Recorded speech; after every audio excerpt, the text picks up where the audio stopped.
10시에 산림항공본부 랜선 특강 시작을 할 예정입니다. 조금만 기다려 주시기 바랍니다. 마이크가 꺼져 있어서.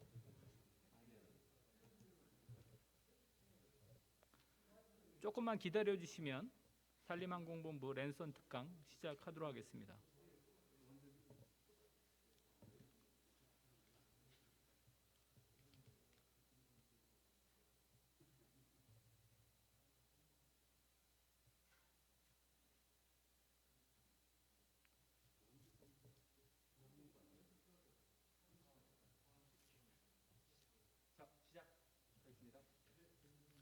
예, 안녕하세요.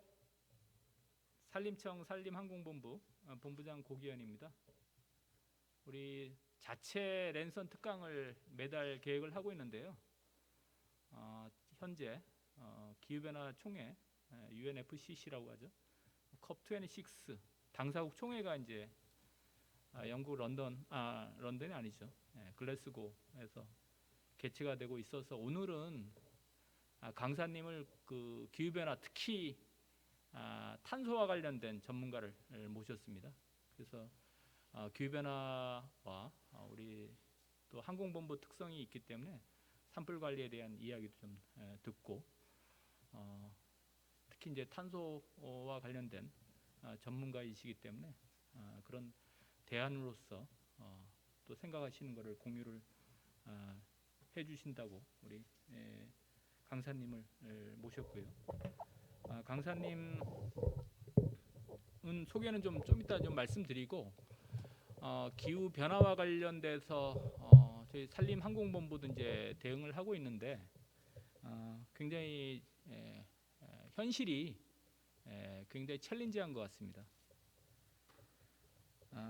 뭐 발표 내용에서도 이야기를 해주시겠지만 IPCC 전망치 또 기후 위기, 탄소량 농도 증가에 따라 가지고 이런 지구 온도 상승이나 강우량이 늘어나는 상황들은 굉장히 그 단기간 내 예측이 되지 않았던 그런 상황인데요. 굉장히 큰 변화가 우리가 대응을 적절하게 하지 않는다면은 2100년도에는 굉장히 큰 기온 상승이나 강우량 증가가 예상되기 때문에 전체 인류가 이 지구상에 살 수 있을까 하는 정도로 해서 굉장히 변화가 예상이 되고 있습니다.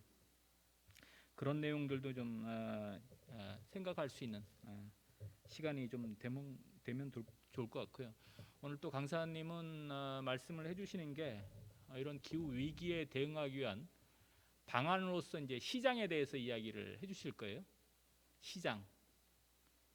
뭐 저희가 이제 기후 위기에 대응하기 위해서 생각할 수 있는 방안들이 또 여러 플레이어들이 있는데 제가 생각하기에는 이제 역할을 할 수 있는 게 정부, 공공기관이라고 할 수가 있고 또 개인, 시민들이라고 할 수가 있고 또 시장, 또 기업 세 축을 이야기를 할 수 있는데 뭐 정부 정책이나 또 이런 탄소 저감을 위한 시민들의 그런 노력들은 정책이나 또 재활용 촉진을 통해서 어느 정도 달성은 할 수 있다고 생각되는데 여태까지 해왔고 그러나 그러한 노력만으로는 이런 기후 위기를 턴어라운드하기에는 굉장히 한계가 있다.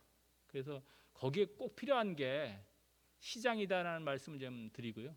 시장이라고 하는 개별적으로 이제 소비자하고 생산자가 있는데 이런 탄소 배출을 통제하고 매니지먼트를 할 수 있는 그런 시장 체제가 형성되지 않으면 정부 정책이나 또 시민들의 개별적인 행동, 단체들의 그런 캠페인들이 효과를 발휘하기에는 어렵다는 말씀을 좀 드립니다. 왜냐하면 이제 시장이나 기업의 역할들이 좀 중요한 게 지금 체제가 자본주의 체제, 또 대량 생산과 대량 소비를 위주로 하는 그런 체제이기 때문에 이런 요인들이 탄소 시장 또 탄소 체제 적응을 적절하게 하지 않으면 한계가 있다는 말씀을 저도 좀 드리는데 그동안 경험에 의하면 어느 한 정책 또 개인들의 그런 참여도 중요하지만 시장 또 기업의 혁신 또 창의적인 그런 활동들이 반드시 결합을 필요하다라는 말씀을 좀 드립니다. 제가 이렇게 좀 서두를 꺼낸 거는 오늘 이야기를 해주실 우리 백광열 박사님 소개하면서 그 내용을 좀 가늠을 하기 위한 건데요. 우리 백 박사님께서는 연세대학교에 지금 재직 중에 있습니다. 클라이밋 본드 이니셔티브, 탄소 채권 이니셔티브 여기도 관여를 하시고 계시고요. 탄소와 관련돼서 많은 연구도 하시고 실제 시장 거래에 대해서 프로젝트도 좀 하시고 또 어드바이저를 또 하신 분인데요. 단지 그 활동 공간이 대한민국에 머물러 있지 않고 이런 북미나 또 유럽 권역의 시장에 대해서 좀 연구를 하시고 실제로 또 이 시장들을 또 형성하기 위해서 노력하신 분입니다. 또 참고로 시간은 좀 됐지만 2006년도까지 캐나다 수상 이코노믹 어드바이저 경제 보좌역도 하셔가지고 이런 국제적인 상황들에 대해서 국내뿐만 아니고 해박한 또 경험 또 지식을 갖고 있어가지고 저희한테 또 이런 관련되는 동향들 이야기를 해주실 거라고 생각되고요. 또 항공본부에 오셨으니까 저희가 하고 있는 재난 대응으로서 산불 대응의 의미에 대해서 또 첨언을 또 해주실 것 같습니다. 그런 차원에서 환영하고요. 우리 강사님을 소개하겠습니다. 연세대학교 우리 백광열 박사님입니다.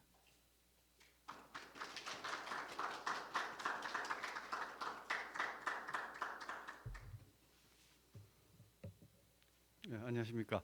네, 방비선 교수님 오랜만입니다. 그 PPT가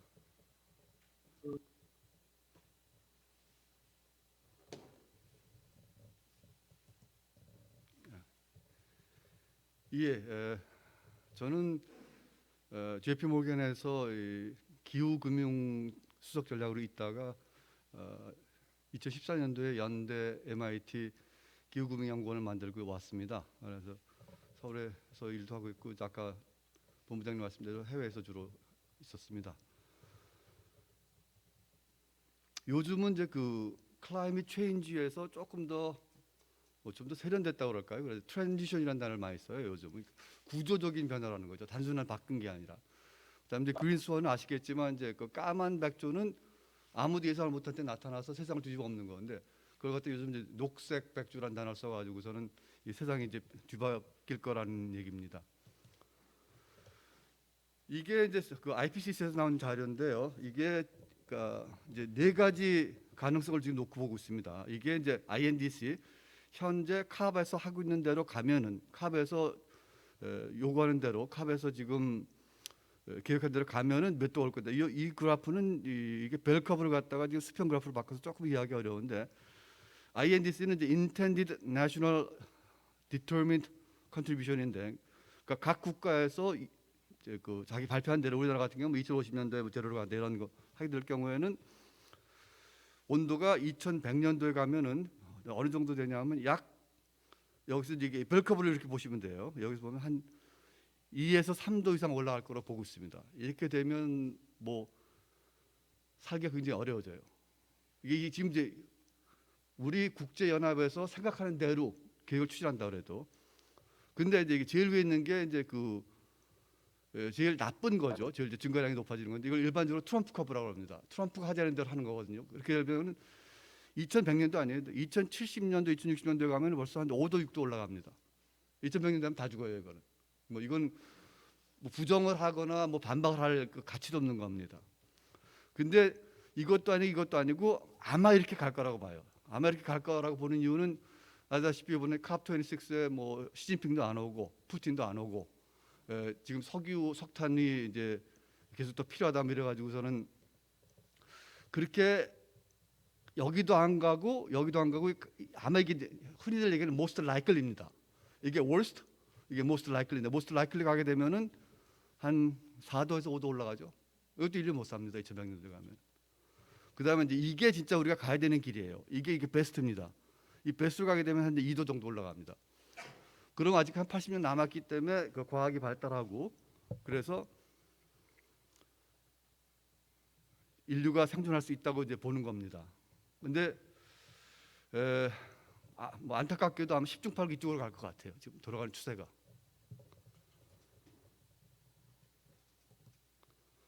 이게 작년에 호주에서 나온 조사 보고서인데요. 지난 10년 동안에 보면은 이제 그 나비가 53%가 없어졌어요. 10년 만에. 풍뎅이가 49%, 벌이 46%, 약 반이 사라졌죠. 여러분들 올해 이렇게 잠자리가 거의 눈에 안 띈다고 생각하실 거예요. 거의 안 보이죠. 지금 같으면 이제 이 된장 잠자리로 대한민국이 다 이제 없어야 되는데 없어요. 왜냐하면 기후 변화 때문에요. 이 된장 잠자리는 동남아에서 날라옵니다. 그때 그 기류를 타고 와야 되는데 그 기류가 없어졌고 기후 변화로. 그래서 지금 뭐 그게 이제 일부의 설명이고 그다음에 뭐 이제 드래곤플라이 잠자리가 10년 동안 37%가 없어졌어요. 나머지 하다못해 파리까지 25%가 없어졌습니다. 그러니까 지금 매 10년씩 반씩 없어지면은 뭐 4분의 1, 8분의 1, 30년이 후면 10마리 중에 8마리가 죽는 겁니다. 그러니까 30년 후가 되면은 이 이후로도 우리가 생존하기가 어려워져요. 뭐 꽃이 못 피고 과일이 못 열리니까. 이게 이제 각 국가별로 하는 건데 사실 제일 높은 나라는 뭐 사우디 이런 나라입니다. 한 사람 앞에 한 40톤, 50톤씩 하는 거고 이 캐나다, 미국, 호주 좀 큰 나라들 기름을 많이 쓰는 나라들이 한 15톤 하고 근데 우리나라 지금 11.5 나오는데 틀린 겁니다. 이게 2016, 2017년 자료는 지금 우리가 한 6억 5천만 톤 하거든요. 5천만 6억만 톤이니까 한 12.5톤?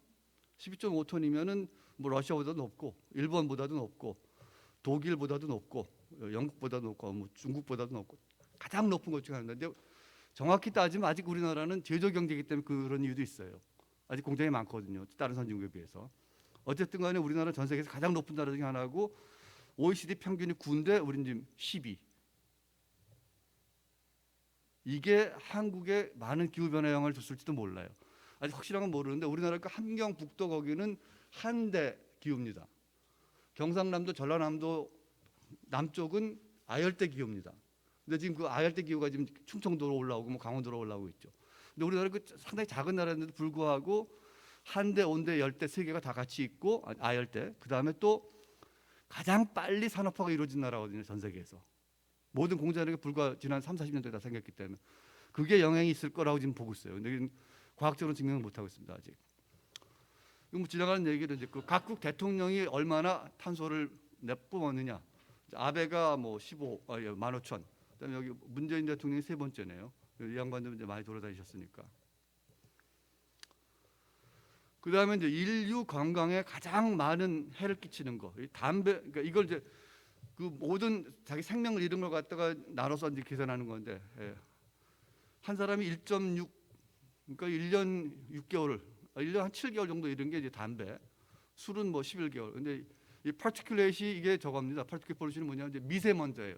미세먼지를 fine dust라는 단어는 안 씁니다. 파티큘레이트 매터라고 그래요. 미세먼지로 전 세계 인류가 1.8년씩 거의 2년씩 잃고 있다는 얘기입니다. 지금 생명을. 뭐 한국 얘기니까 이것도 짚고 넘어가야죠. 이건 이제 좌이카라고 나오죠. 이게 서울 지하철 지도인데 좌이카가 그 재팬 인터내셔널 코퍼레이션 에이전시라고 우리 지금 코이카예요. 일본 원조청인데 이 친구들이 전 세계를 돌아다니면서 뭐라고 그러냐면 서울의 지하철을 지네들이 만들어줬기 때문에 한국에 미세먼지가 없고 공해가 작다는 주장을 하고 다닙니다. 그래서 제가 한 몇 년 전에 파리인가 뭐 런던에서 한번 뭐 굉장히 심한 언쟁을 했었는데 이 친구들이 자료를 뿌리고 다니더라고요. 회의실에서. 그래서 저는 이걸 걷어가지고서 버렸더니 이제 시비가 나죠 당연히.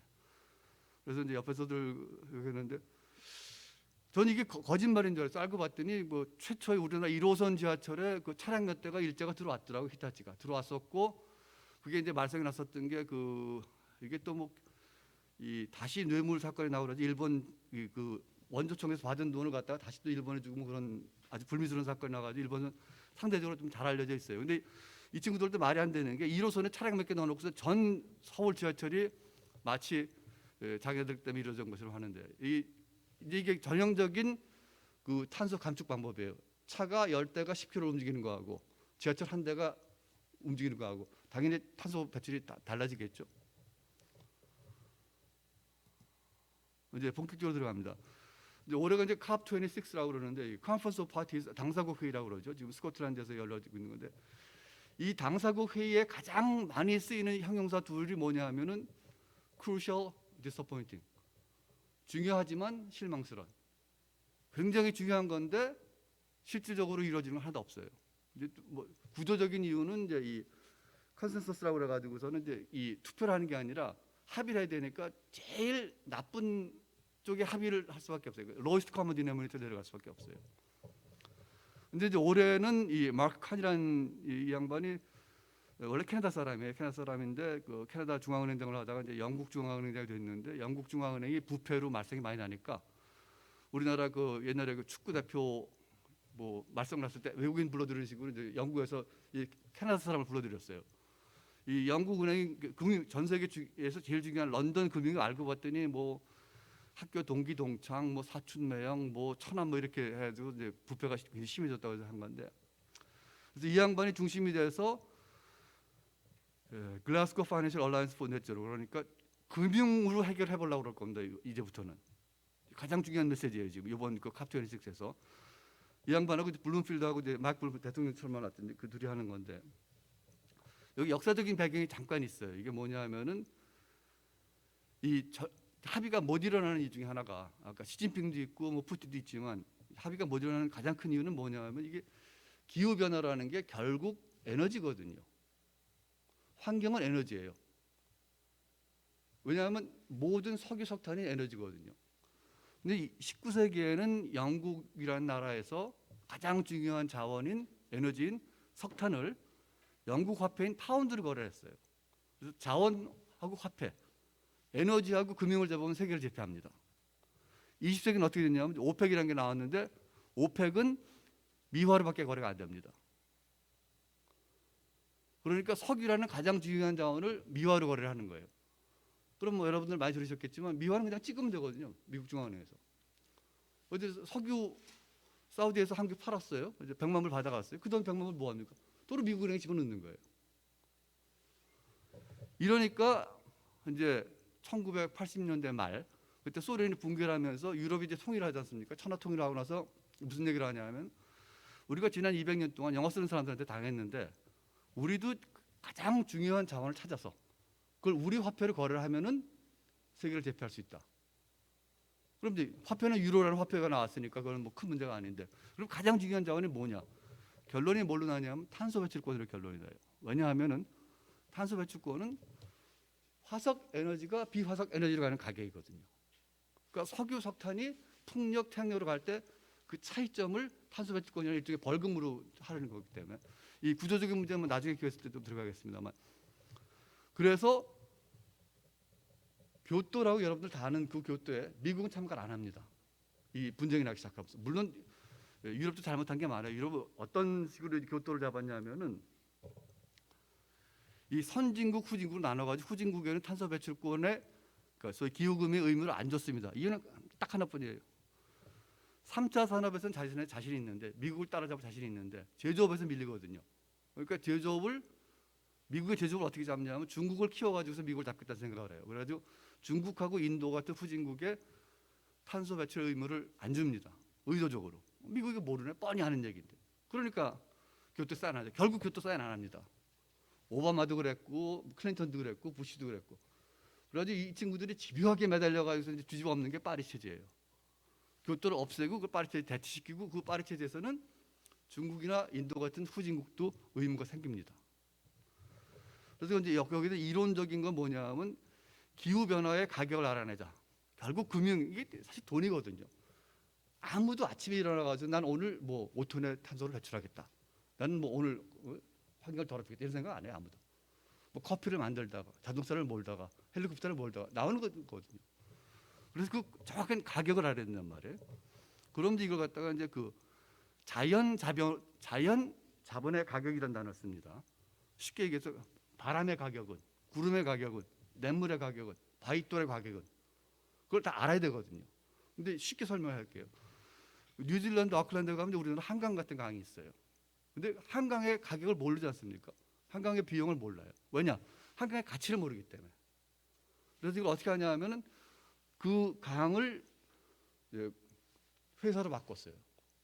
물론 국립회사입니다. 국립회사에서 소유하는 그 사대화 시켜가지고 그렇게 되면은 이 여러분들이 누가 쓰레기를 갖다가 벌판에 버리면 그 가격을 모르지만 누가 그 쓰레기를 갖다가 우리 집에 던지면 가격을 알아요.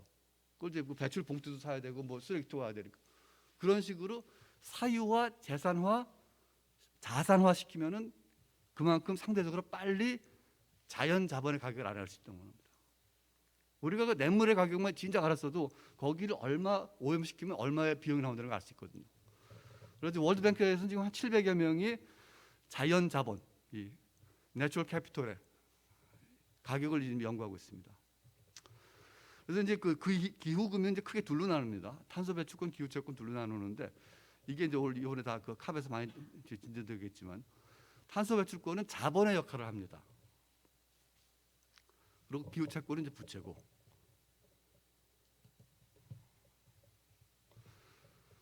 다시 또 반복할 겁니다.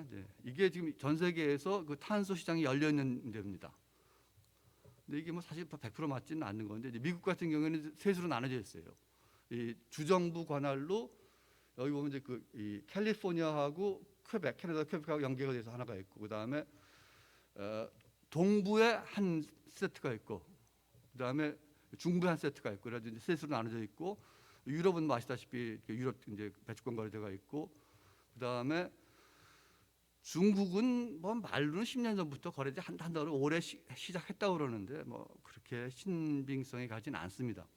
카자흐스탄은 하다가 돈이 없어서 포기를 했고 그래서 여기 지금 뉴질랜드는 하고 있고 호주는 뭐 하도 그 내분이 심해가지고 못 하고 있고 일본 같은 데는 이제 그 세 개의 현에서 하고 있습니다.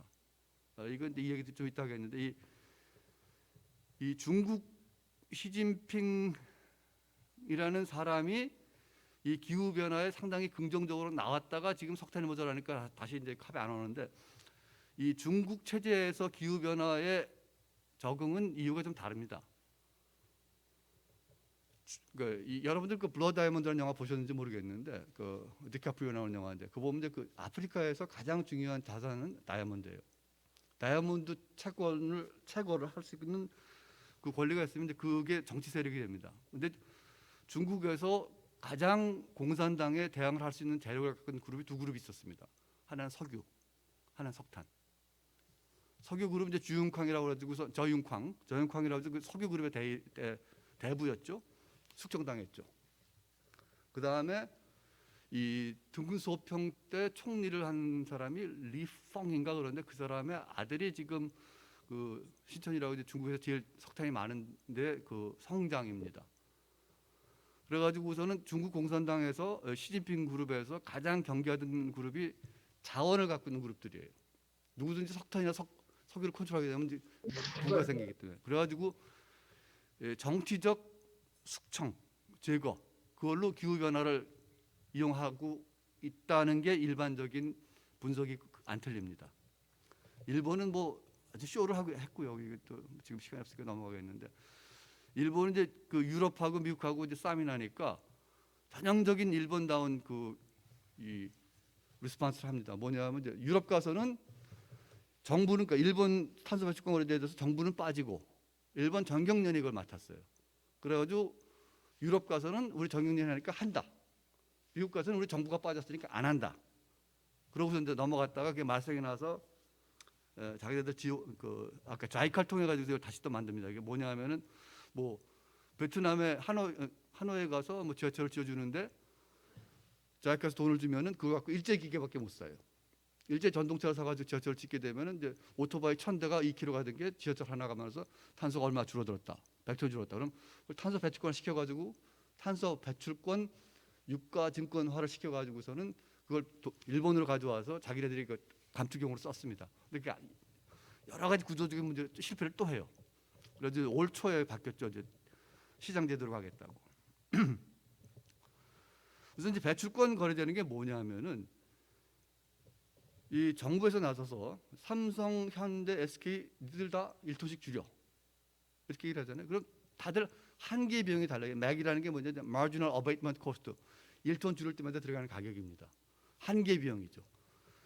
이 세 회사가 공장도 다르고 기술 수준이 다르기 때문에 다 다릅니다. 일단 뭐 삼성이 100원이고 현대가 10원이고 SK가 1원이라고 가정을 하자고요. 그럼 당신들 다들 1톤씩 줄여 그러면 이제 삼성에서 100원 들어가고 여기 10원, 1원. 토탈 애그리게이트 소셜 코스트, 그러니까 사회 비용은 총 111원이 들어가죠. 그런데 탄소 배출권 거래대를 만들어 가지고 당신들 거래를 하시오. 그러면 이론적으로는 삼성은 SK 가겠죠. SK 가서 1톤을 사옵니다. 1톤 배출을. 그러면 1원에 사오겠죠. 물론 이제 그 여기 플러스 사인이 들어간 게 SK에서 원가에 팔지는 않겠죠. 현대도 마찬가지고. 그렇게 되면은 합친 가격이 총 가격이 3원이죠. 그런데 진짜 이렇게 될까? 그렇지는 않습니다. 꼭. 왜냐하면은 SK가 바보가 아닌데 상대방의 원가를 뻔히 아는데 이걸 뭐 1원에 팔겠습니까? 뭐 현대도 마찬가지고. 그래서 이렇게 가는 게 학문적인 이론이지만 실제는 조금 다릅니다. 또 오늘 뭐 실제까지 들어가긴 조금 더 시간이 모자라고 이거는 그냥 넘어가죠. 이게 이제 사실 뭐냐면 한국의 가장 큰 문제예요. 이게 한국의 가장 큰 문제가 뭐냐면은 이게 이제 일본, 유럽, 이건 other OECD, 일본을 유럽을 제외한 OECD, 미국의 숫자인데 한국 여기 갑니다. 이게 무슨 얘기냐면 뭐 예를 들면 지난번 박근혜 정부 때 37% 감축인 거 그랬을 거예요. 37% 감축하게 되면 이게 마지노 코스트니까 이 밑에 면적이 다 총 코스트가 됩니다. 그래가지고서는 정답이 뭐냐면은 이 밑에 노란색 수입해 와야 돼 다. 좋은 예로 산림청에서는 뭐 레드 아니면 뭐 AR이라고 그래가지고 어포레스테이션, 리포레스테이션, 조림 재조림 탄소를 캄보디아에서 사오고 베트남에서 사오고 그러면 이게 5불 10불이면 사와요. 근데 이거 갖다 국내에서 지금 한국 정부가 고집하듯이 국내에서 이걸 줄이겠다. 그럼 이 코스트가 이렇게 올라갑니다. 최소한도 10배는 올라가는 겁니다. 근데 아시다시피 탄소 배출 감축을 베트남에서 하나, 캄보디아에서 하나, 한국에서 하나 지구에 미치는 영향은 똑같거든요. 이거 갖고 국산화 매달릴 필요가 없는데 수입은 지금 5%로 줄여놨어요. 최대 5%밖에 안 됩니다. 그게 현 대한민국 정책입니다.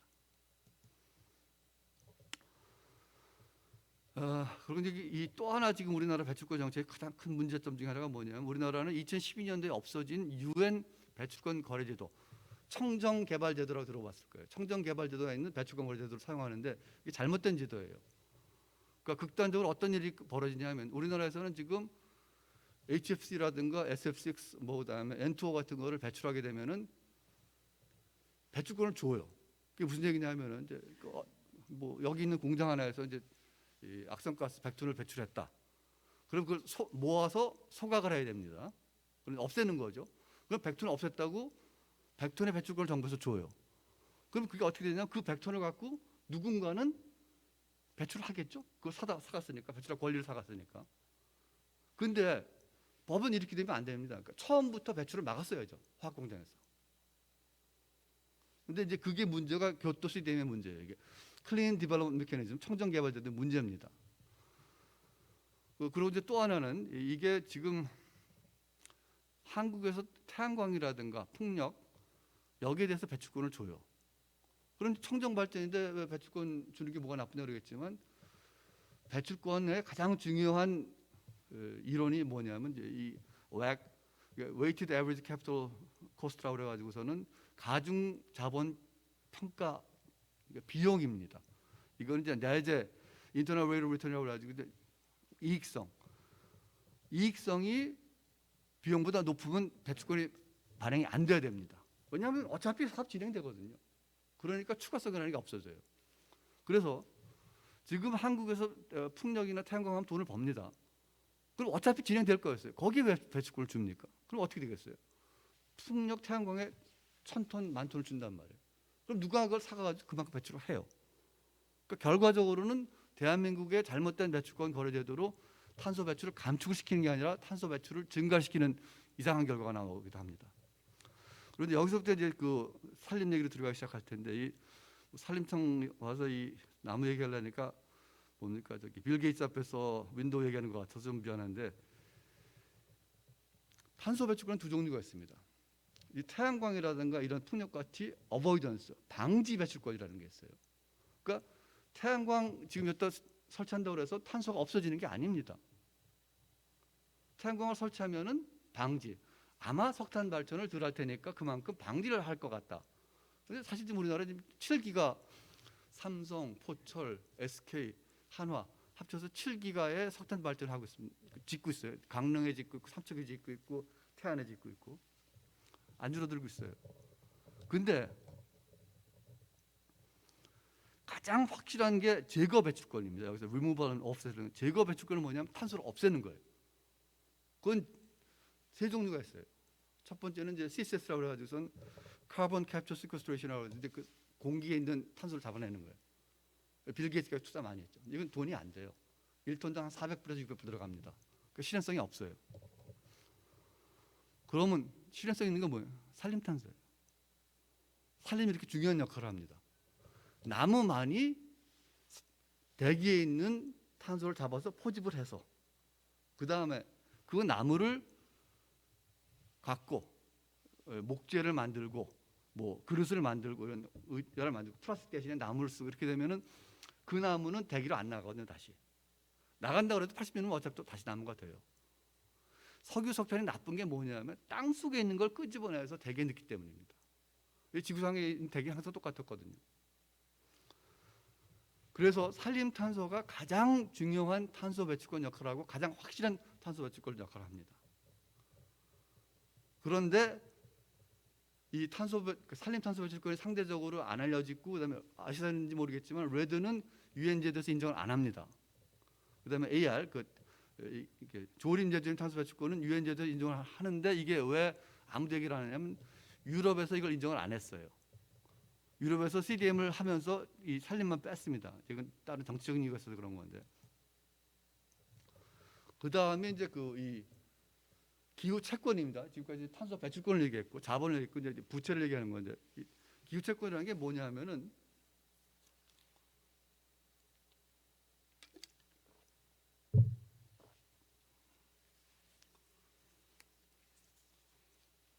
이 석탄 발전을 치자고요. 석탄을 발전해서 이제 뭐 어느 정도의 전기를 만들어냈어요. 석탄 발전의 외부성이라는 게 있습니다. 영어로 externality라고 그러죠. 경제학을 배웠으면 다 배웠을 거예요. 석탄 발전하면 이제 미세먼지가 나와요. 미세먼지가 나와서 애들 학교를 못 가게 하고 어른들 직장을 못 가게 하고 병원비가 올라가고 다 사회 간접병으로 나옵니다. 근데 옛날에 이 가격을 잘 몰랐어요. 아까 근데 cost of natural capital을 했죠. 자연 자본의 가격을 찾아내면서 공기의 가격을 찾아내면서 어느 정도 알기 시작했어요. 그러니까 지금 석탄 발전하면 넌 탄소 배출권 사라. 그만큼 벌금을 때리는 거죠. 그래서 기후 채권은 이제 이 조금 어려운 말로 외부성 내재화라고 합니다. 이 어린애들 학교에 못 가고 어른들이 직장에 못 나가는 그 사회적 코스트를 잡아내 가지고 그거를 석탄 발전 안에 집어넣는 거예요. 그걸 외부성 내재화라고 합니다. externality, internalization 단어를 써요. 그렇게 돼서 이제 가격을 찾아내는 건데, 그런데 이 채권일 경우에 내가 지금 은행에 가서 돈을 빌려요. 그리고 돈을 빌려가지고 석탄 발전을 할 수도 있고 태양광을 할 수도 있고 나무를 심을 수도 있어요. 그럼 석탄 발전하게 되면 네거티브 익스터널리티가 나오는 거죠. 그러니까 그 사람은 이자율이 더 높아져야 됩니다. 기본 이자율이 5%라면은 이걸 쿠폰 웨이라고 하는데, 그러면 석탄 발전하는 사람은 6%, 7% 내야 되고 나무 심는 사람은 3%, 4%. 5%보다 낮은 가격에 자본이 공급돼야 되고, 이게 사실 일어나고 있는 일입니다. 현재 일어나고 있는 일이에요. 그 다음에 이 태양광 같이 더하지도 빼지도 않으면 그대로 가는 거고, 결론적으로 내가 강원도 원주에서 나무를 심으려고 이 하나은행에 가서 돈을 빌리면 시장가인 5%보다 낮은 4%에 나는 돈을 빌릴 수 있어야 되고, 태양광을 하면 시장가인 5%의 돈을 빌릴 수 있어야 되고, 그 다음에 석탄 발전하겠다, 뭐 빌딩을 짓겠다. 그러면 6%에 빌려야 된다는 이름입니다. 그게 기후 채권이고 실제로 일어나고 있어요. 이거는 시장이 굉장히 큰 시장이 지금 올해 1 트릴리언 달러 그러니까 1조 달러의 채권이 발행이 됩니다. 그러니까 예를 들면 부동산 기후 채권이라는 건 어떻게 발행이 되냐면은 그 빌딩이 그 지역에서 상위 15%의 에너지 효율성이 있어야지만 발행이 가능합니다. 그다음에 에너지 효율성이 높으면 높을수록 상환 기간이 유리해져요. 그다음에 투자자들이 더 사갑니다. 이제 그게 기후 채권이에요. 우리나라 아직 존재하지 않습니다. 이거. 영어는 이제 이거 한글로 바꿨는데 이게 금융에 대해서 좀 까다로워서. 예, 이제 이런 단어 지금 그 뭐 한경이나 매경 보면 이제 녹색 채권이라는 단어는 많이 나옵니다. 또 ESG 채권이라는 단어는 많이 나와요. 그럼 ESG 채권이 뭐냐? 목적이 뭐냐? 여러분도 아시다시피 E는 환경, S는 사회, 소셜, G는 거버넌스, 지배 체제죠. 이거 뭐 다 돼요. 아무거나 다 돼요. 그러니까 다들 이제 요즘 ESG 그러는 겁니다. 여기서 조금 더 까다로운 게 녹색 채권인데 이거는 이제 그 전 세계 530, 한 600개 됐네요. 이게 ICMA라고 인터내셔널 캐피털 마켓 어소시에이션이라고 이제 그 은행 협회입니다. 은행 협회에서 이제 장사하려고 그런 채권 발행하는 게 장사니까. 그래가지고서는 이 이제 어떻게 사용할 건지, 어떤 녹색성이 있는지, 어떻게 관리할 건지, 어떻게 사업내를 할 건지 이래가지고서는 채권을 발행하면은 녹색 채권에 대해서 이자율이 좀 내려갑니다. 우리나라에서 이거 발행한 데가 산업은행, 수출입은행, 그다음에 현대, 대한항공인데 대한항공은 그 LA에 있는 빌딩이 굉장히 새 빌딩이에요. 그래서 효율성이 굉장히 높습니다. 그래서 그걸 바탕으로 이제 기후 채권을 발행했는데 뭐 들리는 소문에 의하면 그 돌아가신 양 조양호 씨가 이제 자녀들한테 유산하기 위해서 좀 뭐 했다는 말도 있고. 그 다음에 현대자동차에서 한 건 좀 말썽이 났습니다. 현대자동차에서는 현대캐피털에서 했는데 정확하게 이 돈을 기후채권을 그러니까 녹색채권을 발행을 해서 이걸 이제 친환경 자동차 연구하는 데 쓰겠다고 돈을 이제 발행을 했어요. 근데 현대에서는 이제 왜 이렇게 좀 심하게 반응했냐면 이제 도요타라든가 이런 회사들은 도요타 프리우스 이런 전기자동차 전부 다 이 채권 발행해서 자본됐습니다. 중국에 있는 고속철도의 98%는 녹색 채권으로 자본을 끌어냈어요. 근데 어쨌든 현대 캐피털에서는 그 돈을 레이즈 해가지고서는 얘기한 대로 안 쓰고 좀 다른 데 썼습니다. 그래서 발생이 많이 났는데. 그다음에 이제 세 번째가 이제 기후 채권인데 이게 제가 근무하는 클라이밋 본드 이니셔티브로 이제 런던에 있는 건데 여기 이제 유럽 정부, 영국, 프랑스, 독일에서 냈고 그다음에 그 뭐 BNP 파리바, 소시에테 제네랄, 도이치증권 이런 데서 돈을 내 가지고서는 이 기구를 만든 거예요. 그래서 여기서는 그 채권의 녹색성을 분석을 합니다. 그래서 그 녹색성에 따라서 그 이자율이 결정이 돼요. 50분 강의하기로 했으니까 이제 10분 남았습니다. 이게 일반적으로 이제 클라이밋 본드 탁소노미라고 그래가지고서 이제 이게 에너지에서는 어떤 식으로 이 기후채권이 발행되는 거고 이게 이제 그 저탄소 빌딩에서는 이제 어떤 식으로 되는 거고 이게 어떻게 되냐면 이제 그 암스테르담에 가면 그 우리나라처럼 당연히 저기 주택을 담보로 한 빚이 있죠. 그걸 어떻게 하냐면은 이제 암스테르담 은행에서 자본시장에 갑니다. 그래서 나는 이런 식으로 돈을 쓸 테니까 채권을 발행하겠다. 그게 무슨 얘기냐면은 암스테르담에 있는 가장 에너지 효율성이 높은 집에만 담보를 이 돈을 대출해주는 펀드예요. 그러니까 우리나라로 치면 서울에서 가장 에너지 효율성이 높은 집에만 그 돈을 갖다 쓸 수가 있어요. 싸게 가질 수 있는 거죠. 그러니까 은행에서는 싸게 주려면 자기네들도 싸게 얻어야 되니까 이런 이유로 이렇게 돈을 쓸 거니까 싸게 주셔. 그래서 이제 뭐 5억 뿌리고 10억 뿌리고 돈을 자본시장에서 일으켜가지고 그 돈을 갖고 와서 다시 주택담보를 해서 이제 나눠주는 겁니다. 아니 꿔주는 거죠. 나눠주는 게 아니라.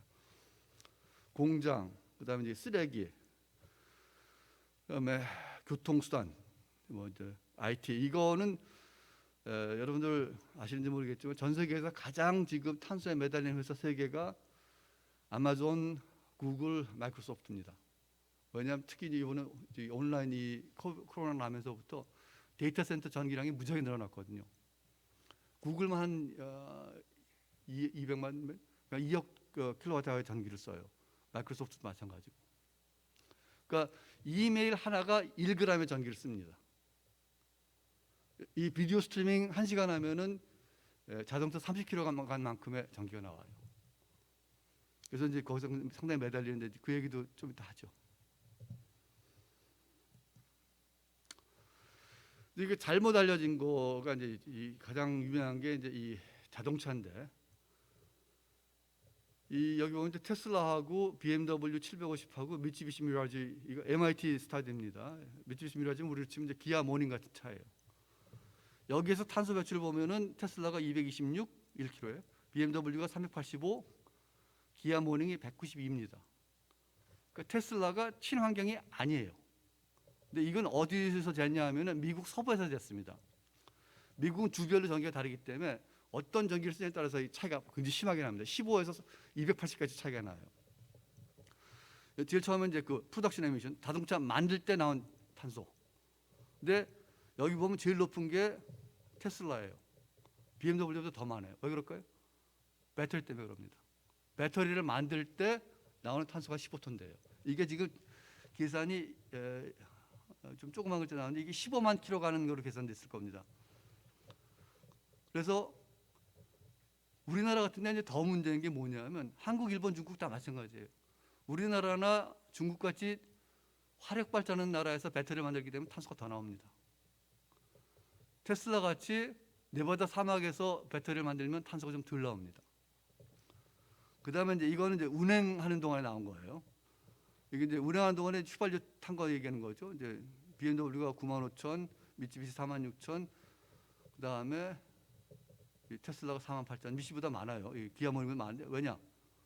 발전하는데 이 미국 서부에는 화력 발전이 꽤 있거든요. 우리나라 40%입니다. 그러니까 우리나라 이거보다 더 높아요, 숫자가.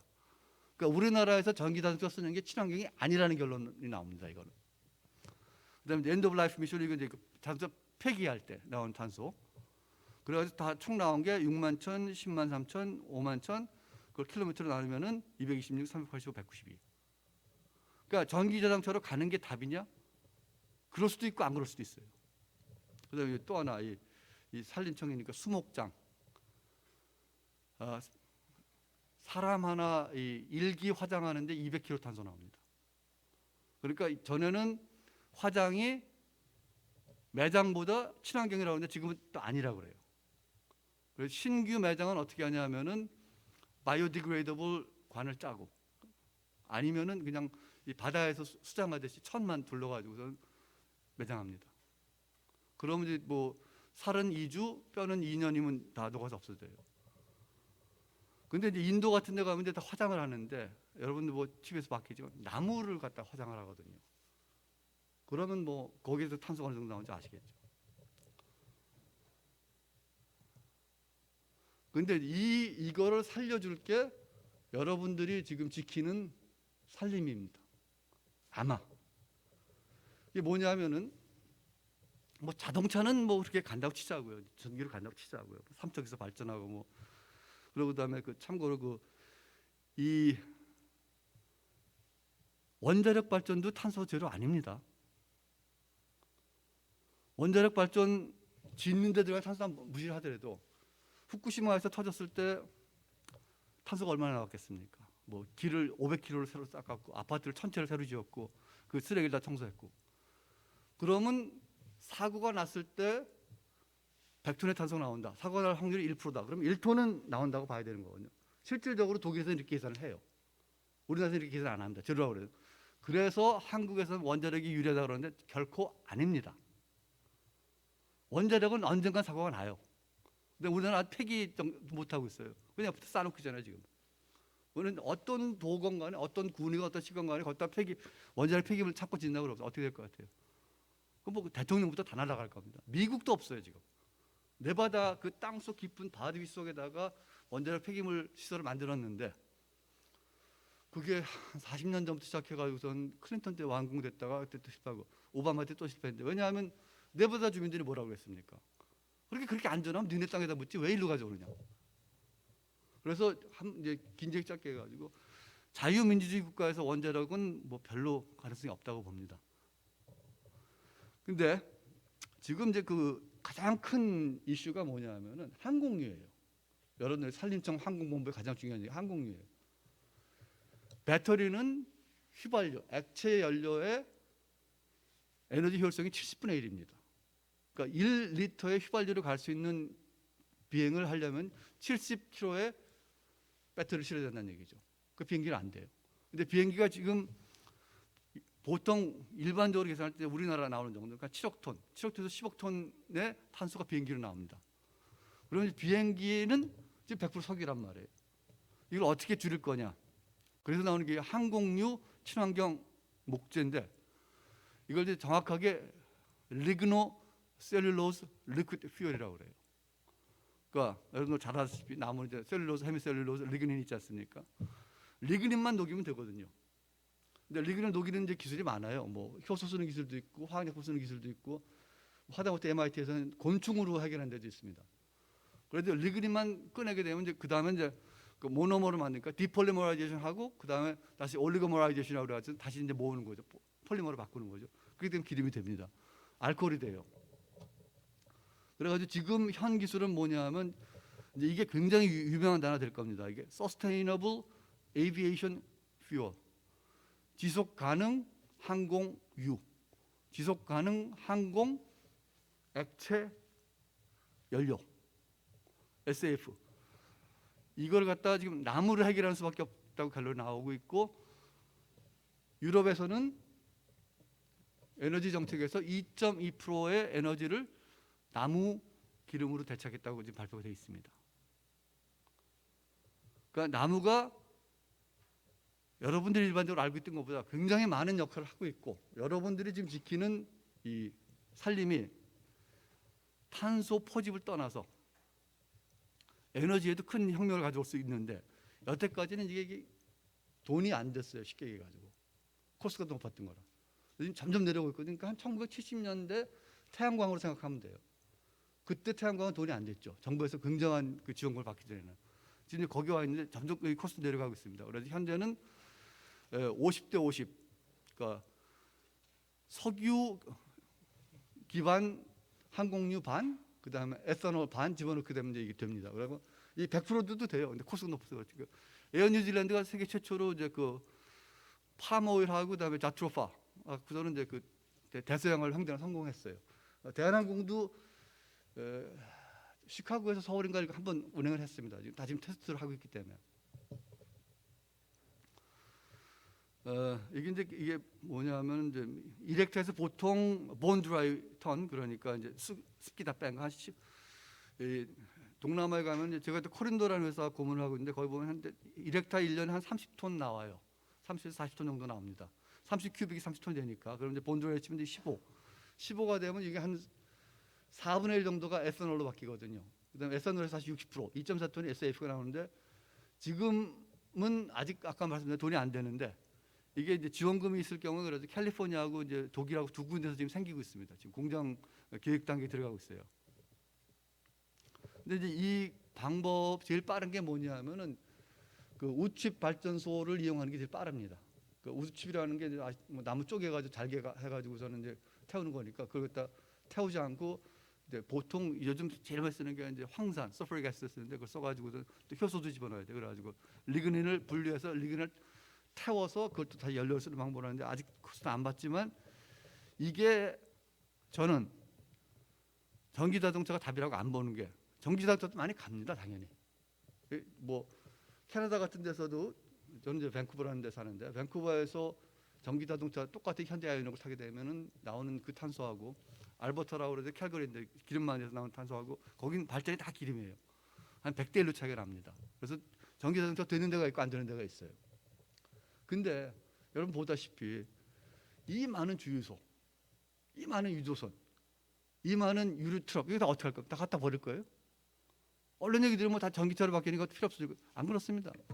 그걸 좌초자산이라고 그러는데 기름을 반만 쓰면은 이론적으로는 그 코스트가 반으로 내려가고 비용이 반으로 내려가고 가치도 반으로 내려가게 됩니다. 그렇지만 그 가치는 분명히 남아 있어요.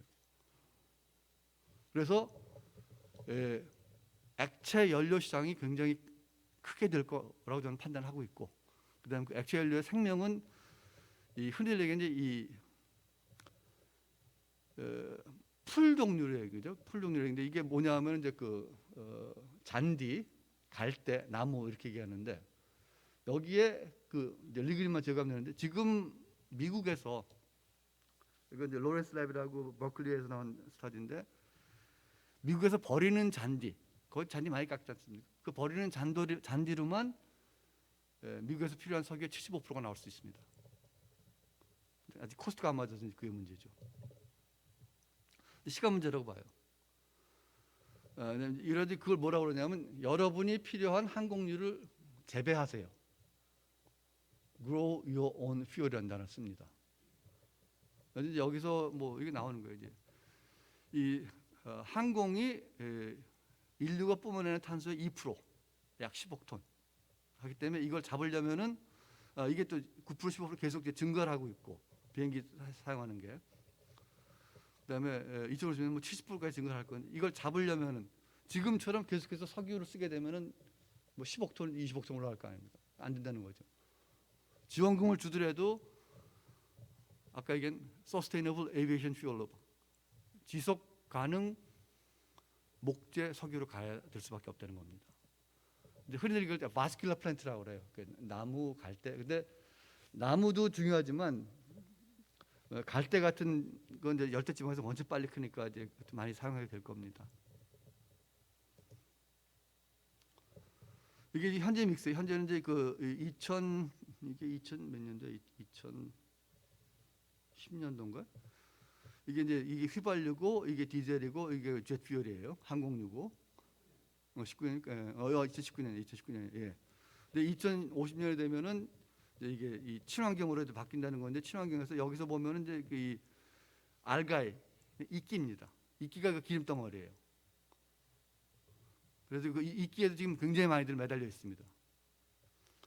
그 다음에 이게 뮤니시퍼 솔리드 이게 이제 뭐냐면 쓰레기에서 태울 수 있는 쓰레기들 지금 그냥 태워버리는데 그 쓰레기 얘기하는 거고 그 다음에 이제 에너지 크랍스 이거 이제 사탕수수 그다음에 지금 캘리포니아에서 쓰는 기름은 법으로 10%가 친환경유를 쓰게 돼 있어요. 그 10%는 다 지금 미국 동부에서 나오는 옥수수에서 나오는 알코올입니다. 이게 나무. 그다음에 이제 이게 뭐냐면 이제 농업인데 이건 이제 밀집, 볏짚 이런 거 얘기하는 겁니다. 이게 다 기름이 나올 수가 있어요 여기서요. 뭐 알지 않습니까? 수소, 탄소, 그다음에 산소 세 섞여 있는 건데 그걸 리얼라인만 시키면 되는 거니까. 그다음에 이제 이건 이제 이 식용유.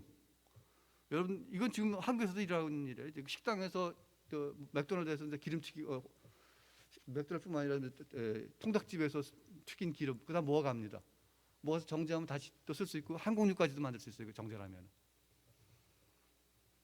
그다음에 이제 이건 알코올 얘기하는 겁니다. 이거.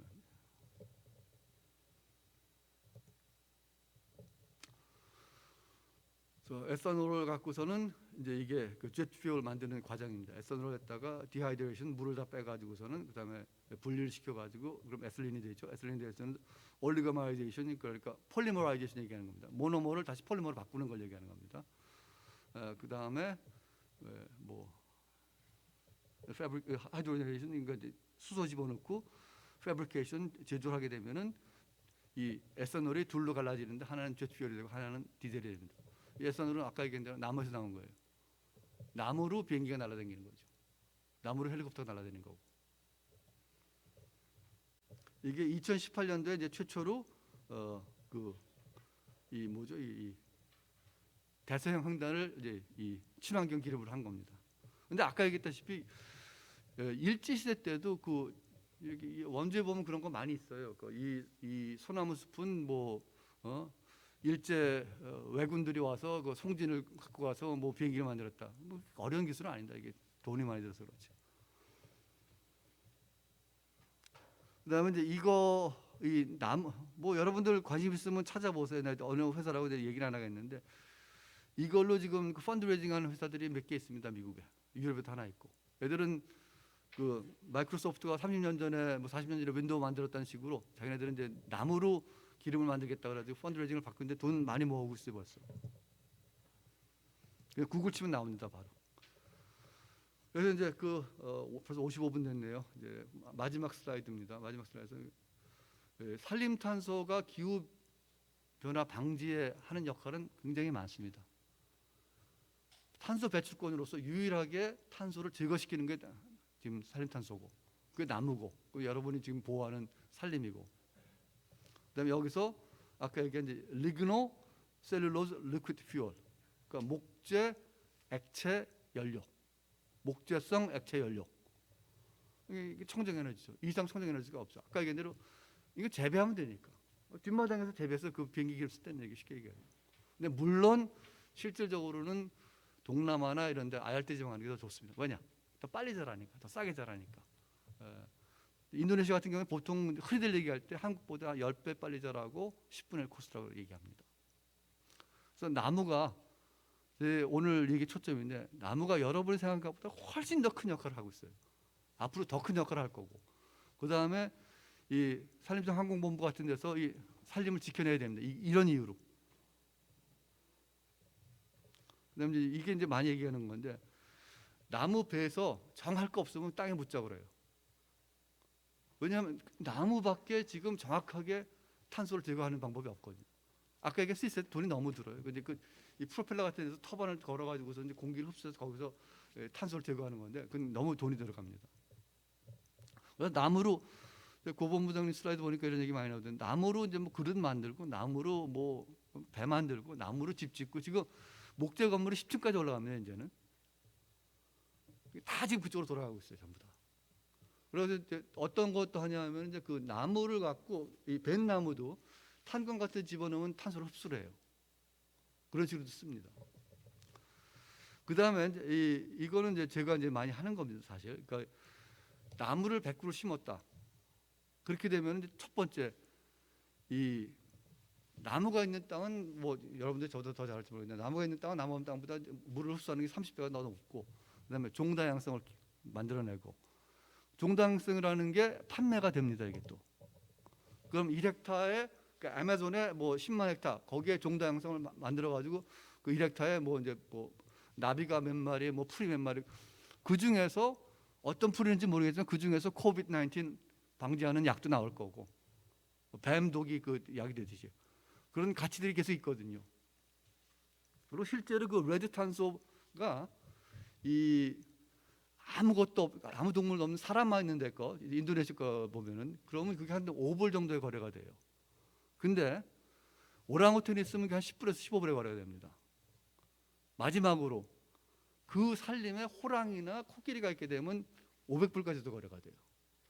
그럼 지금 이제 한국에서는 뭐 그런 건 많이 설명들 선전을 안 하던데, 유럽에서는 이게 이제 지구 온난화, 기후 변화가 굉장히 중요한 이슈이기 때문에 구찌에서 어떻게 장사를 하냐면, 구찌가 뭐 다른 데도 마찬가지고 이 소위 명품 이 회사들이 탄소 배출권을 많이 사갑니다. 그러고서 이제 핸드백 하나 이제 5,000불 받고 팔면서 뭐라고 그러냐면, 여러분은 명품만 산 게 아니라 지구를 보존하고, 인도네시아에 있는 코끼리를 보존하고, 여러분은 진짜 명품을 쓸 수 있는 그 고견과 품위를 가진 소비자입니다. 이렇게 하는데, 그래서 탄소를 사갈 때 사람만 있는 게 아까 얘기했는데 제일 싸요. 그다음에 이제 제일 비싼 게 호랑이하고 코끼리가 있는 게 제일 비쌉니다. 제일 이제 이 멸종 가능성이 높은 거니까.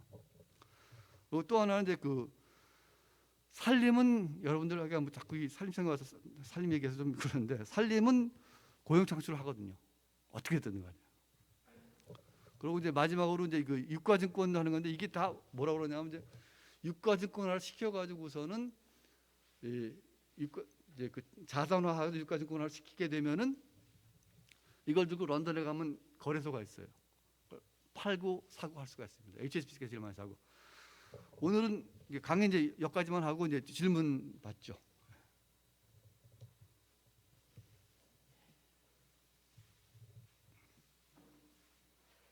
예, 수고하셨습니다. 우리 온라인에도 있지만 여기 참석하신 분들, 우리 강의 잘 들었죠? 잘 들었으면 박수로.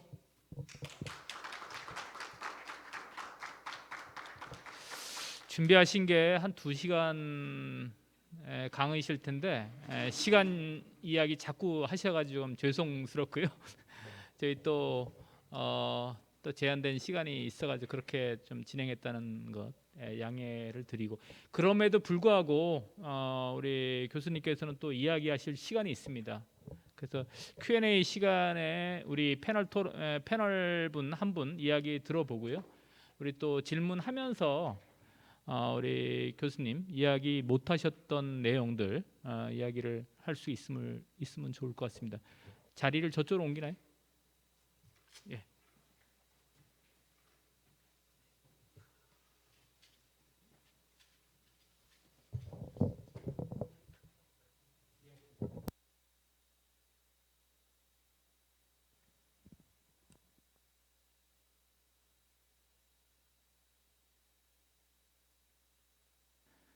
오늘 들리시죠?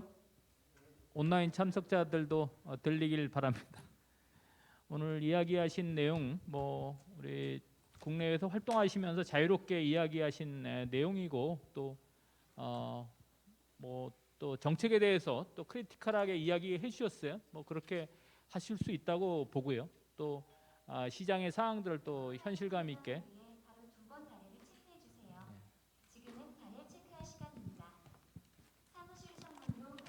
죄송합니다. 코로나 노티스가 있어가지고 잠깐만.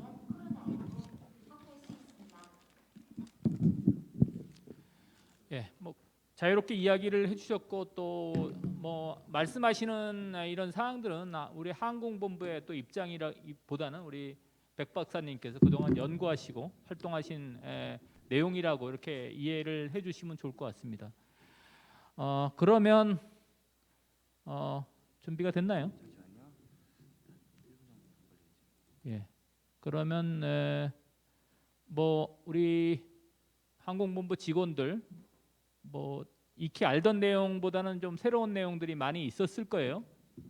또 일반인들도 탄소 시장, 또 이거에 대체 분야 대체로서 이렇게 목재, 액체, 연료까지 이렇게 들으셨는데, 온라인으로 참석하시는 분들은 우리 직원들은 이야기를 직접 해주셔도 되고요.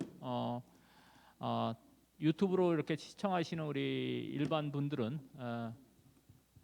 댓글로 코멘트를 남겨주시면 진행자인 제가 충실하게 전달을 하도록 하겠습니다.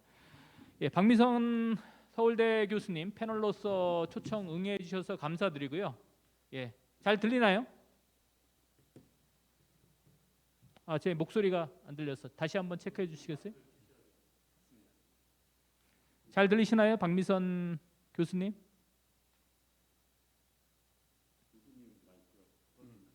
잠깐만요. 지금 장치 체크를 좀 더 해야겠네요. 그 코멘트 이렇게 유튜브에 남겨주신 글 읽도록 하겠습니다. 실시간 끝나면 영상이 내려가나요? 이렇게 했는데요. 우리 특강자 허락을 받아서 영상을 계속적으로 공유를 할 계획임을 양지하시기 바라고요.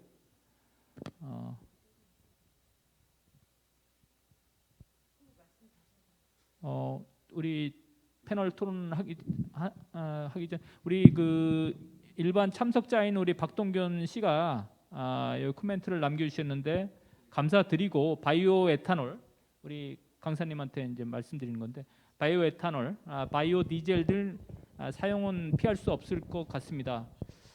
목재 액체 연료를 일반인이 앞으로 사용하는데 현실화되는 데는 어느 정도 시간이 걸릴까요? 이렇게 질문을 해왔습니다. 노트하셨다가 나중에 답변을 해주시기 바랍니다.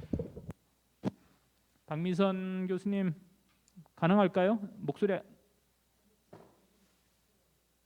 아직이라고 하면 잠깐만요. 목소리가 안 들립니다.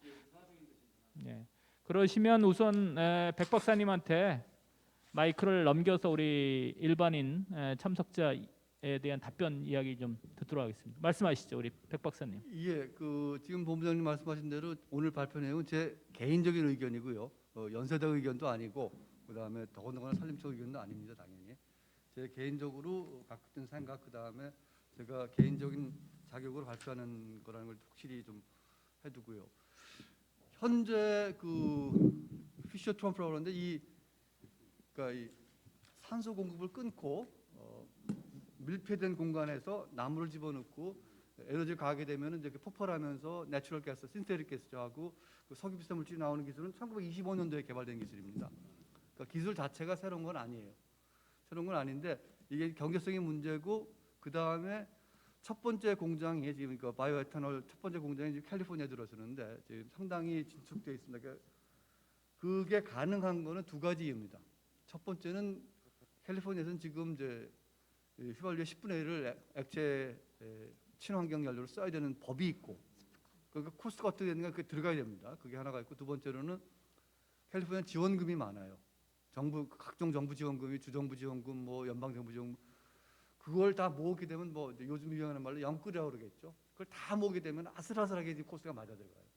그렇지만 상용화되는데 뭐 좀 크게 멀지 않다고 생각을 합니다. 왜냐하면 제일 중요한 이유는 탄소 값이 올라가거든요. 그러니까 이제 아까 얘기한 대로 항공유에서 반을 친환경을 쓰게 되면 탄소 배출이 반이 줄어들어요. 일론 머스크가 돈 버는 거는 탄소를 팔아서 버는 거지 자동차 팔아서 돈 버는 거 아닙니다. 휘발유차에서 나온 탄소를 줄여야 되니까 그만큼의 탄소 배출권을 전기자동차에서 사가는 거거든요. 마찬가지로 비행기의 연료의 반이 바이오에탄올로 바뀌어가지고서는 거기에 탄소 배출 감축을 수리장화시키게 되면은 코스트가 맞아 들어갈 수가 있습니다. 우리 생각보다 훨씬 더 빨리. 알겠습니다. 간단하게 이야기해 주시고요. 패널은 아직까지 준비가 안 됐죠? 다시 한 번만 말씀. 박미선 교수님 한번 이야기해 주시겠어요? 혹시 본인이 마이크 안 켜신 거 아닌가? 마이크를 켜셨는데 좀 어. 작게 하신 건지. 마이크를 조금 올리시면 박미선 지금 안 들립니다. 안 들리니까 마이크 체크를 해주시죠. 그러면 이쪽에서만 안 들리시는 것 같고 좀 그러시면 것 같아요. 우리 참석자들 혹시 질문 있으면 먼저 해주시기 바랍니다.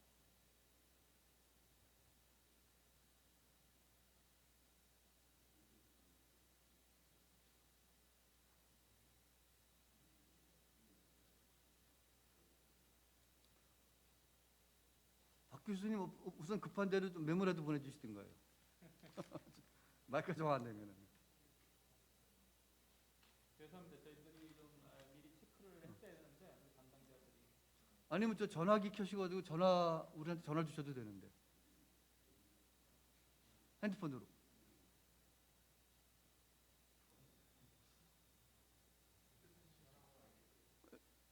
전화 예. 예. 우리 직원들이나 여기 참석하신 분들 질문 있으면 네. 들리네. 네, 연결됐습니다. 잠시만요. 같이 듣도록 해요. 잘 들리시나요? 예예예. 진행하십시오. 들립니다, 교수님. 예. 죄송합니다. 잠깐만요. 제가 마이크를 꺼야 되나요? 이야기하십시오. 끄십시오. 예, 끄십시오. 예. 예. 먼저 백강렬 교수님 강의 잘 들었습니다. 항상 구체적인 데이터로 또 얘기를 해주시니까 저희가 또 산림 분야에서 일을 하고 있지만 또 새롭게 저희의 현황을 볼 수 있었던 것 같습니다. 저는 제가 몇 가지 사실 저도 아주 구체적으로는 알고 있지 않아서 몇 가지 질문 드리고자 합니다.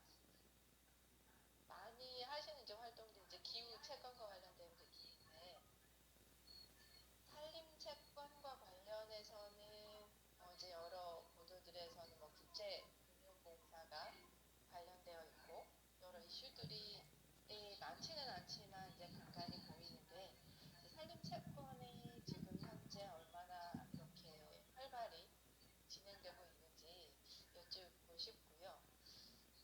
두 번째로는 사실 이제 항공공부의 이제 역할 중에 이제 중요한 부분들이 산불 관리인데 산림 관리에서는 이런 어떤 재난의 위험, 리스크들을 또 무시할 수 없을 것 같습니다. 이제 이런 부분들이 산림 채권도 그렇고 산림 프로젝트도 그렇고 이런 재난과 관련해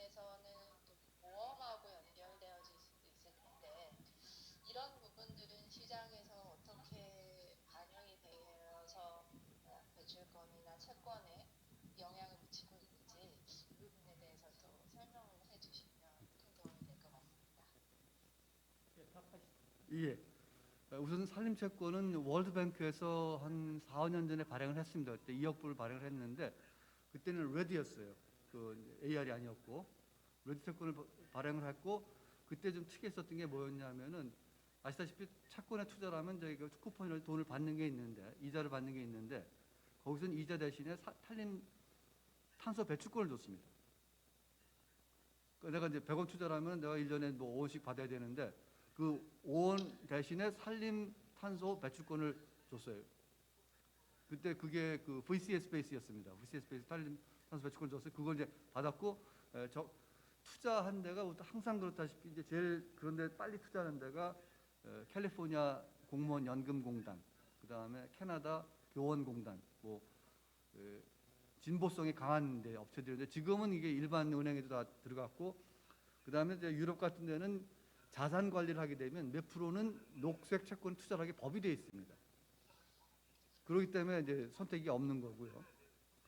그다음에 두 번째로는 이제 이게 굉장히 중요한 점을 짚으셨는데 이번에 캅 26에서 이제 나온 아까 마크 카니 그 영국은행 총재 하던 사람이 하는 그 서브 커미티에서 하는 게 뭐냐면은 중앙은행에서 일반적으로 보험회사들을 관리 감독을 합니다. 영국 같은 경우에는 우리나라는 이제 보험공사 따로 있는 걸로 알고 있는데 그러니까 중앙은행에서 보험업계에 압력을 넣고 뭐 규제를 해가지고서는 보험을 더 확대시키겠다는 거죠. 그리고 그 채권만큼 보험이 중요한 건데 아시다시피 보험이라는 거는 기후 변화로 생긴 그 피해를 물어줘야 되는 보험 제도를 강화시킨다는 거고요. 그다음에 또 하나 이제 그 이 캐나다 같은 경우에 정부에서 국민을 동원할 수 있는 게 딱 한 가지밖에 없습니다. 전쟁이 나서도 민간에 동원 못하고 뭐 그런데 딱 한 가지 동원할 수 있는 게 언제냐면은 산불이 났을 때 그때는 민간의 동원이 가능해집니다. 그래가지고 뭐 지금은 안 그렇겠지만 오래전에 이제 그 캐나다에서 제일 유명한 철도가 동서와 횡단 철도가 있거든요. 그래서 이제 나무가 많은 이제 브리티시 콜럼비아라든가 알버타주에서 이제 산불이 나면은 경찰이 와서 기차를 세워요. 기차 세우고 다 데리고 갑니다. 산불 진화하게. 이제 그만큼 이제 중요하게 제도적으로 돼 있다는 거 한 그 정도로 말씀드리겠습니다. 혹시 패널로서 우리 박 교수님 혹시 더 추가적으로 이야기하실 사항 있나요? 다른 또 질문자들도 있기 때문에. 네. 답변 감사드리고요. 저는 이제 이런 부분들에서 하나만 더 이제 말씀드리면, 예. 이제 산림 관련해서에 종사하는 사람들은 어떻게 보면 전통적으로 지금까지 해왔던 이제 산림 관리에 대한 부분들을 접근하고 있는데, 사실 이 기후와 관련된 부분 모두가 그렇지만 이게 정말 새로운 이슈이고 또 새로운 역량이 요구하는 부분인 것 같습니다. 그래서 지금 특히 이제 산림 관련 분야에서도 자문을 많이 하고 계시니까 산림 전문가들이 이런 부분에서 너무 늦다, 준비가 너무 없다라는 부분들이 또 있을 수 있을 것 같습니다. 그래서 이런 부분 조금 솔직하게 또 말씀해 주시면 또 산림 전문가들이 또 자극을 받아서 또 준비할 수 있을 것 같습니다. 제 생각엔 제가 그동안 이렇게 산림 그 분야에 계신 분들하고 만나서 얘기를 해보면 산림의 진정한 가치를 잘 모르시는 것 같아요. 그러니까 보물 상자 위에 앉아 있는데 그 가치를 100% 지금 이해를 못 하고 있고 그냥 나무는 나무다. 그게 얘기한 대로 그 뭐 종다양성 배출권, 종다양성 자산권이라고 합니다. 정확하게 종다양성 자산권, 홍수 방지 자산권, 그다음에 고용 창출 자산권 이게 다 돈이 되거든요. 지금 런던에 있는 프라이빗 익스체인지입니다. 거기 가서 이거 내놓으면 팔립니다. 그러니까 레드를 할 경우에도 단순하게 그냥 이 나무를 지킨다 그러지 말고 거기에 종다양성을 조절을 해야 돼요. 그다음 또 하나 중요한 건 뭐냐면 이 측량성이라든가 특히 금융 문제에서는 정확하게 양을 알아야 되거든요. 그러니까 막연하게 아시겠지만 CCBA라고 있지 않습니까? Climate Community Biodiversity Association이라고 있는데 그런 데 가서 진단을 받게 되면은 서술만 해줘요. 뭐 이렇게 좋다. 그거는 장사가 안 됩니다. 정확하게 어떻게 어떤 측량을 해서 어떻게 뭐가 일어나는지를 찾아내야 됩니다. 그러니까 장사 속이 좀 부족한다고 표현을 해야 될까요? 살림하시는 분들이 그쪽으로 좀 더 신경을 쓰셨으면 좋겠습니다. 우리 박미선 교수님 또 메시지는 잘 전달이 된 것 같아요. 고맙고요. 또 시간 되시면 오후에 강의 수업이 있다고 하는데 시간 되시는 대로 또 계속 청취하시기 바랍니다. 우리 유영욱 선생께서 의견을 좀 남겨주셨는데 제가 대신 전달을 하겠습니다. 같이 보실 수는 있는데요. 지금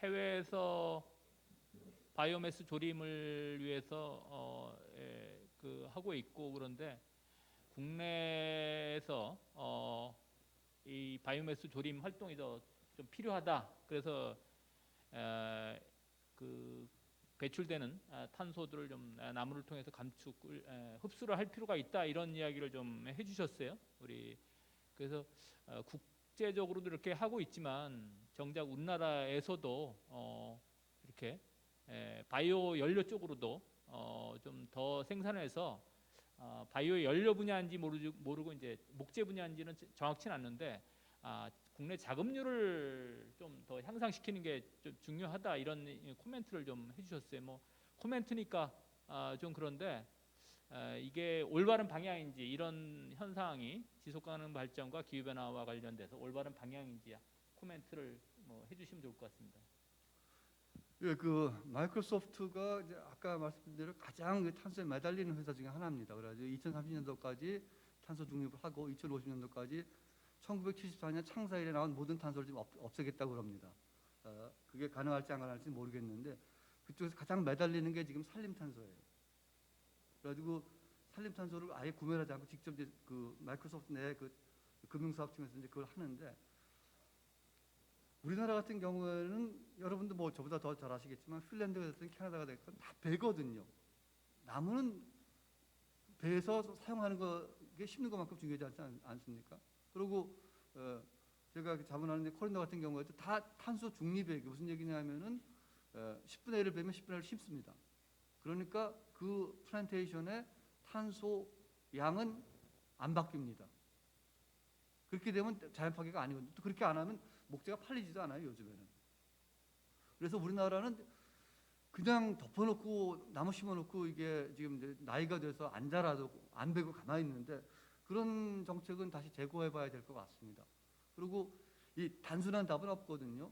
태양광이 답이 아니고 전기차가 답이 아니고 여러 가지가 에너지 믹스가 섞여야 되는데 나무도 중요한 역할을 하고 제가 볼 때는 어떤 산에 그러니까 이 각도가 맞는 지역에서는 나무 베고 태양광 해야 되고 또 나무가 더 빨리 자라고 경제성 있는 데서는 나무 심어야 되고 그다음에 종도 제가 볼 때는 뭐 많이 바뀌어야 될 것 같고 그 침엽수 화렵수역의 그 타스 포지량이 다 다르기 때문에 그러고 그다음에 보통 요즘 플랜테이션들은 다 그 인도네시아 유칼립투스 같은 경우는 코스타리카 유칼립투스를 가져와서 그 강우량이라든가 날씨에 맞게 DNA를 개조한 겁니다. 그런 식으로 새로운 품종도 좀 심고 아까 박 교수님한테 말씀드린 대로 좀 효율성과 상업성, 경제성을 따지고 해야 되는데 무조건 되고 나무를 지켜야 된다. 나무 베지 말자. 그건 답이 아니라고 생각합니다. 예, 알겠습니다. 뭐 요즘 또 이슈가 되고 있는 내용에 대한 우리 백 박사님 의견도 좀 덧붙이신 것 같아요. 예. 또 혹시 질문 사항들이 많진 않는데 있으면 좀 남겨주시기 바랍니다. 아까 제가 좀 또 질문이라고 할까 좀 하면 궁금한 사항은 그 이런 목재 액화 연료에 대한 그런 시장에서 보급하기 전에 지원 정책을 좀 이야기를 해주셨어요. 뭐 독일이나 또 북미 지역에 이런 시장을 좀 만들기 위해서 지원 정책이 어떤 게 있는지 혹시 관찰된 게 있으면 말씀을 해주시고요. 그 사이에 우리 참석자들 코멘트 있으면 또 모시기 힘든 분위기 때문에 질문 해주시기 바랍니다. 답변 혹시 뭐 가능한지. 그 지원 정책을 만약에 이제 한국 정부에서 이 제대로 된 지원 정책이라든가 육성화를 시키려면 제일 먼저 할 수 있는 게 그거겠죠. 대한민국에 들어가는 기름 중에 몇 프로는 산림 목재 리그노셀룰로스 얼레크피를 쓰는데 그거에서 몇 프로는 한국에서 키운 나무라 해야 된다. 그렇게 되면 바로 경제적인 효과가 오겠죠. 그리고 이제 또 하나 나무가 중요한 건 뭐냐면은 다들 아시다시피 과일이나 곡식은 다 술이 됩니다. 알코올이 됩니다. 그 아주 흔한 기술이고 또 하나 문제점은 근데 그 흔한 기술인데 문제점이 뭐냐면 미국도 마찬가지예요. 미국 지금 다 그 미주리나 미시시피에서 나오는 옥수수를 하거든요. 옥수수를 하는데 그 옥수수는 사람이 먹는 거 아닙니까? 음식이거든요. 거기에 대해서는 도덕적인 문제가 많은데 나무는 그게 없습니다. 그러니까 나무를 액체연료 하는 게 지금 브라질 같은 데서 사탕수 하는 것보다 훨씬 더 도덕적으로도 유리하다는 얘기죠. 도덕적인 윤리적인 문제가 또 있을 수가 있는데 또 다른 시각도 있을 수가 있어가지고 나무 베는 것에 대해서도 여러 가지들 이야기가 있는 것 같습니다. 하여튼 박사님의 의견 알 수 있어서 유익했습니다. 우리 참석자 질문인데 나오셔가지고 마이크로 좀 온라인이기 때문에 같이 공유를 하는 게 좋을 것 같아요. 우리 본부의 우리 재대응팀 우리 팀장님 말씀하시죠.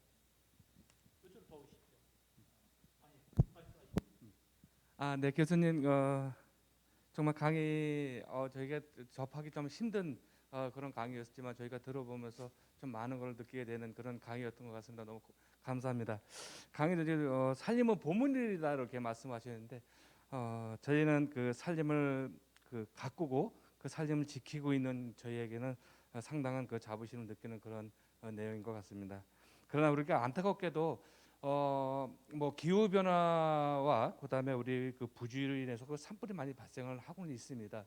그래서 이 산불 발생했을 때 그 배출된 탄소량이 지금 얼마 정도 되는지 혹시 그건 저희가 알 수 있을까라는 그 질문 드려보겠습니다. 예, 제가 숫자는 제가 지금 기억을 못 하고 있습니다. 그 종류에 따라서 밀도에 따라서 지역에 따라서 다 다르겠죠 당연히. 근데 캘리포니아에서 나온 숫자를 제가 알고 있었었는데 지금 기억이 안 나네요 정확하게. 캘리포니아 산불에서 나왔을 때 그 어느 정도의 탄소가 나오는지. 보충해 드릴까요? 네. 우리 박 팀장님 좋은 질문 해줬고요. 저희 항상 산불이 피해가 최소화돼야지 여러 가지로 나무도 덜 타는데 탄소 측면에서도 이야기를 해주셨는데요. 어디 통계를 보니까 8월 달에 금년도 8월 달에 전 세계에서 난 산불 있잖아요. 뭐 캘리포니아의 딕시 산불, 또 시베리아 산불, 또 지중해 연안 산불이 있었죠. 이 양이 한 10억 톤 정도 한 달에 10억 톤이라고 하면 가늠이 안 될 텐데 우리나라가 1년에 배출되는 양이 한 7억 톤 정도 되거든요. 우리나라에서 배출된 양을 오버했다. 한 달치 산불이. 예. 그걸 참고로 언론에서 난 거 기억하기 때문에 말씀드렸습니다.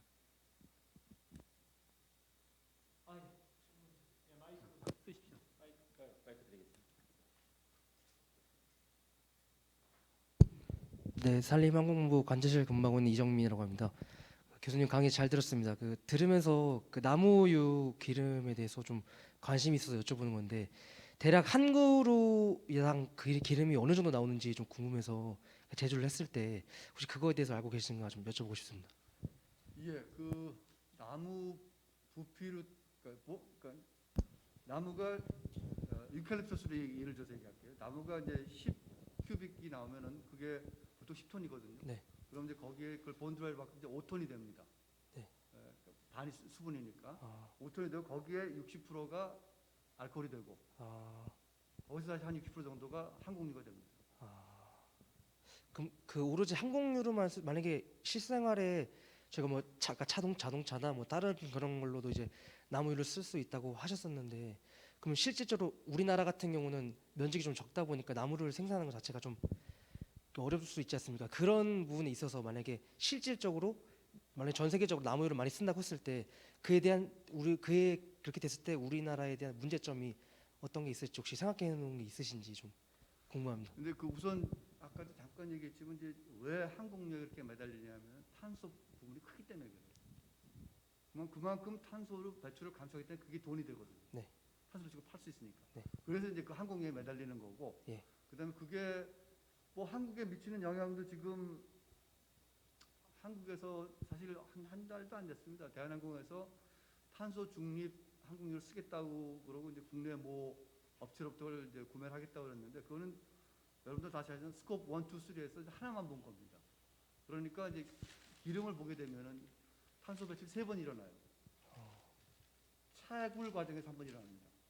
유전에서 이제 탄소를 기름을 꺼내 가지고서는 정제를 해 가지고서 이제 그다음에 대실초 유조선에서 그 사우디에서부터 인천까지 오는데 또 한번 탄소가 발생합니다. 네. 디젤 해야 되니까. 그래 가지고서 이제 마지막은 크게 세 개 어떻게 잡냐면 이제 채굴 과정, 그다음에 운반 과정.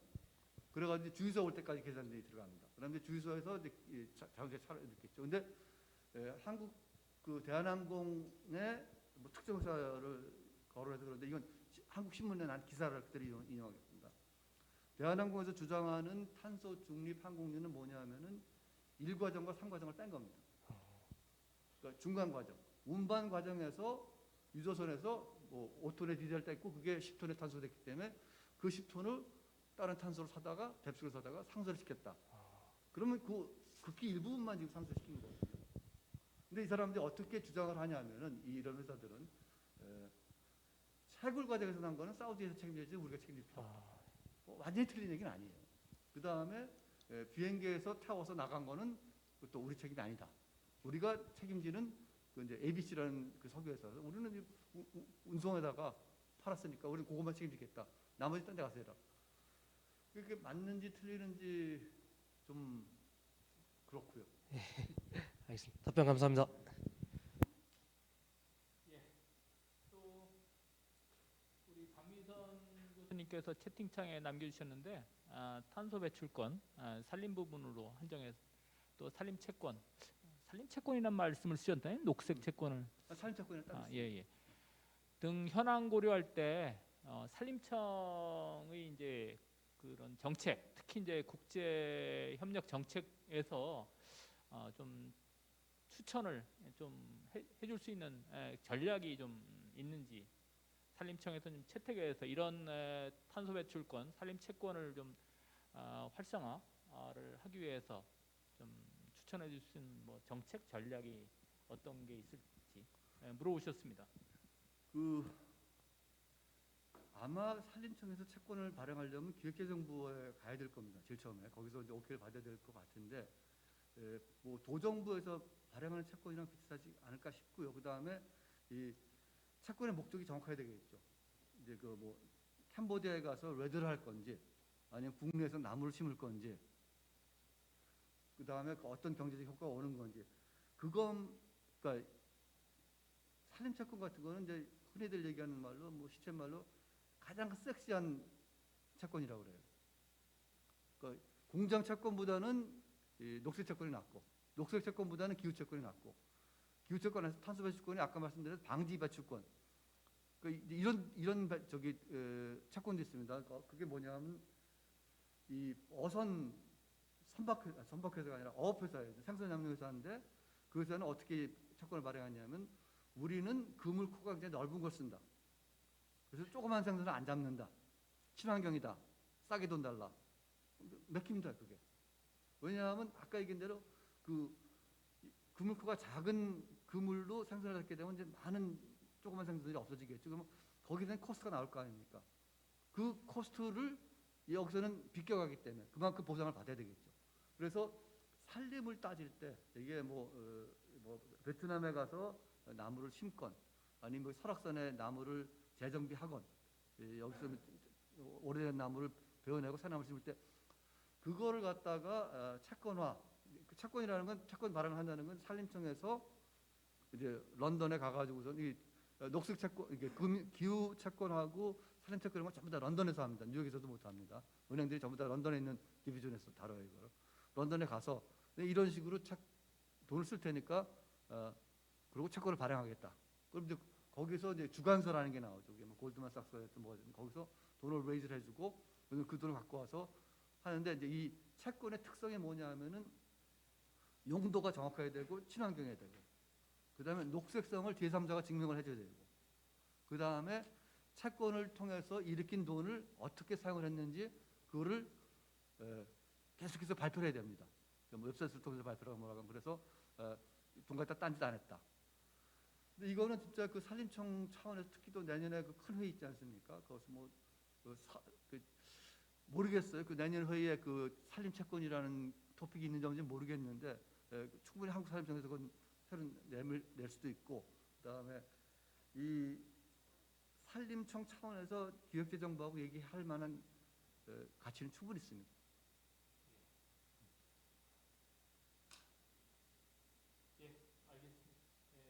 기획재정부하고 협의 또 산림채권의 아까도 보험 이야기도 있지만 또 투명성 또 해외에서 사업할 경우에는 또 이런 환경 조성을 위한 상대국 파트너 기관들 또 스테이크 홀더와의 그런 관계 형성에서 또 협력을 강화를 좀 할 필요가 있다는 생각을 저도 국제협력 업무를 좀 했기 때문에 좀 덧붙이겠습니다. 시간이 지금 1시간 반 동안 지금 질문들이 좀 더 있을 것 같아가지고 한 5분 정도 더 해도 되나요?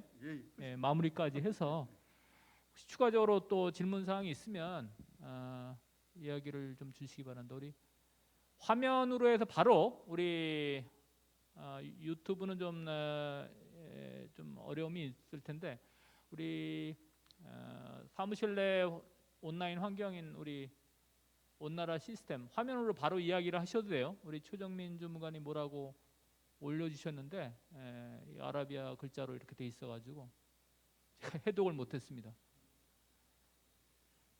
바로 이야기를 우리 참여하시는 우리 직원들 이야기를 해주셔야 되고요.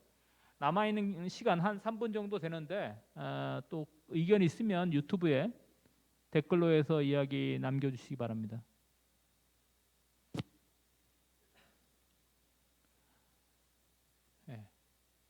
식사 시간도 있고 그래서 그러시면 우리 서머리로 해서 우리 박사님 좀 종합 정리 좀 해주시고 제가 마무리하도록 하겠습니다. 예. 우선 그 박 교수님 제가 그 산림채권 자료 다 보내드릴게요. 그 월드뱅크에서 이슈한 게 이제 그 백그라운드 다 있어요. 그거 뭐 이자를 어떻게 측정했고 이제 누가 발행을 했고 누가 사갖고 다 있는데 그 한국 정부에서 이제 산림채권에 못 매달린 것도 있고 근데 또 한 가지 여기서 제가 좀 다시 강조를 하고 싶은 거는 저는 산림은 잘은 모르지만 이제 기후금융이나 이 기후채권은 좀 아는데 이 기후금융 쪽에서 이 사람들이 뭐 공장이라든가 이런 거 굉장히 이해를 잘하고 있어요. 근데 이상하게도 산림을 이해를 못하고 있어요. 그러니까 이거는 금융한 사람이 잘못이 아니라 산림한 사람들 책임입니다. 이 돈 가진 사람들한테 가서 산림이 어떤 일을 하고 어떤 역할을 하고 어떤 이 중요한 역할을 하는지 계속 설명을 해주고 그 소위 셀프 마케팅을 하셔야 되는데 그게 좀 약한 것 같습니다. 그래서 제가 자료 챙길 수 만큼 챙겨가지고 고본부장님도 보내드리고 박 교수님한테 보내드리겠습니다.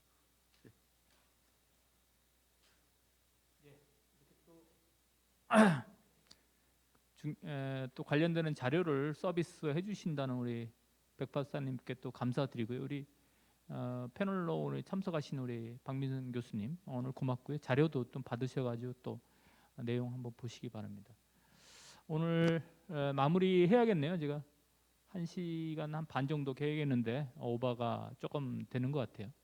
그러나 유익했습니다. 특히 항공본부 직원들 산림재해인 우리 산불 대응에 또 이렇게 하다 보니까 산불 대응의 의미에 대해서 또 이렇게 저희가 근시적으로는 알았는데 또 이렇게 매크로하게 넓게 이렇게 알 수 있는 기회가 되었고요. 뭐 우리 이런 내용들 좀 또 구체적인 내용 가지고 설명을 우리 강사님께서 해주신 것 같아요. 고맙고요. 이러한 그 특강들은 앞으로도 외부 분들 모시고 하는 것들은 우리 이런 지식들, 견문들을 좀 넓히는 차원에서 또 기후 위기에 우리 기관이 대응하는 그런 의의에 대해서 다시 다짐하는 차원에서도 계속될 것이라고 생각됩니다.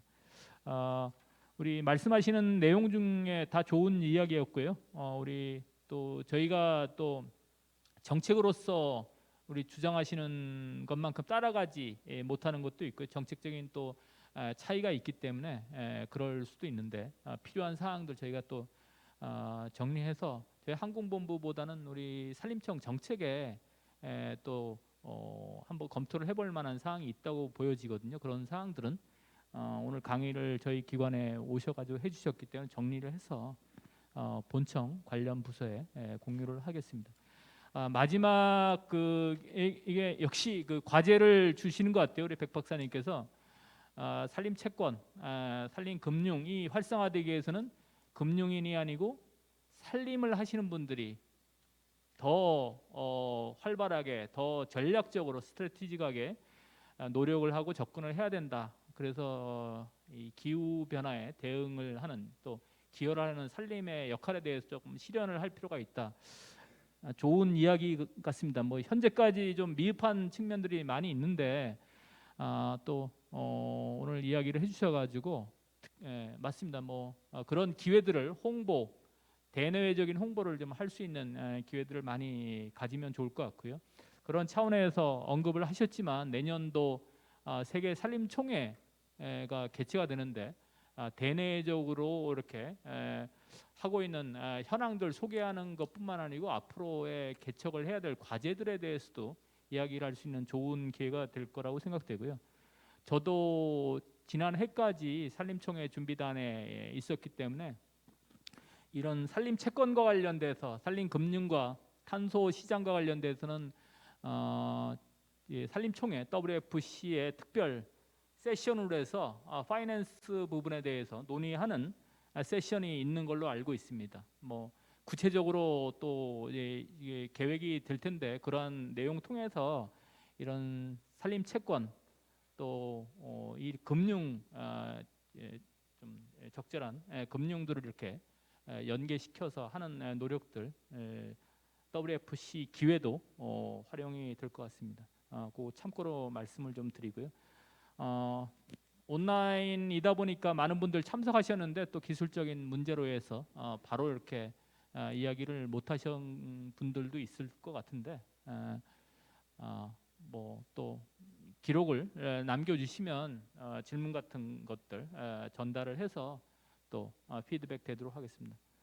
오늘 연세대에서 또 이렇게 서울에서 오셔가지고 아침에 강의를 또 해주신 것 감사드립니다. 고맙습니다. 이상으로 우리 산림항공본부 랜선 특강 기후변화와 산불 관리에 대한 특강 마치도록 하겠습니다. 고맙습니다.